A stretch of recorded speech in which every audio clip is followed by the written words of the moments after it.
have a ton of indoor plants, which I feel are great to help with purified air inside the house. And sometimes when it rains, I like to bring them outside so that they can get some fresh water.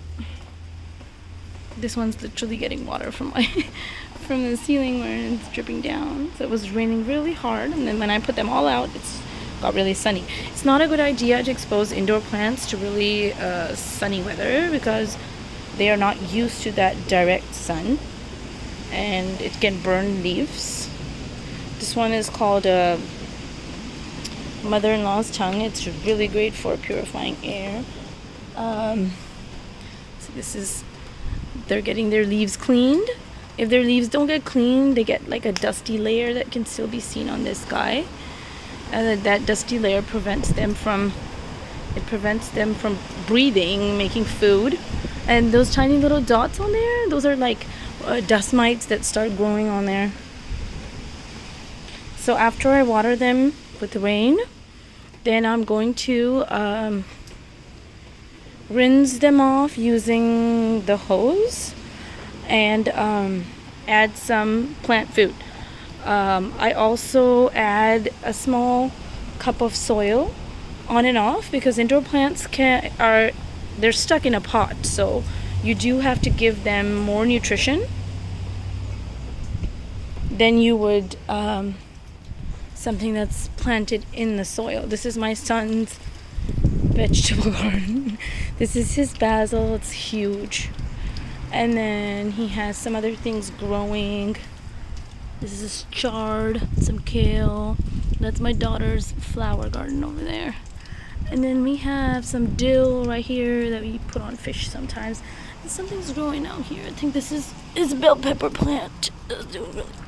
We just have to go and buy stakes to hold up a lot of these plants. We did get, we got a few, but they're so expensive, and sometimes it's just hard to find the right size and weight. So that's definitely something we have to do.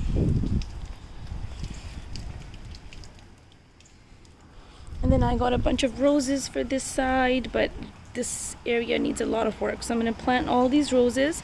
Once we have, you can see some eggs. I try to add eggs and then crush them and add them to the soil because that helps. That makes the soil really fertile and gives it more nutrition. Then we have some baby caterpillar right there. He's hanging upside down. I believe he's probably going to make a cocoon now because they've been here for a while. There's a tiny one right there. I don't know if y'all can see him. He's right there. Right there. And then there's another one here. So this is a milkweed, which I believe the top of him is now dying, which is something that happens to him often. And then the bottom sprouts with new flowers right here. So then what we do is when this happens, I chop off this section, the one that's all dead up here, and then new leaves start to grow right there. Look at the color on this leaf. Looks like a flower. And then I spotted the most cutest mushroom over here. I'm gonna give this to my son.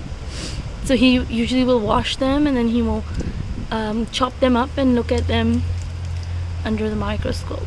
Look at that, beautiful. Those divisions right there. We love mushrooms.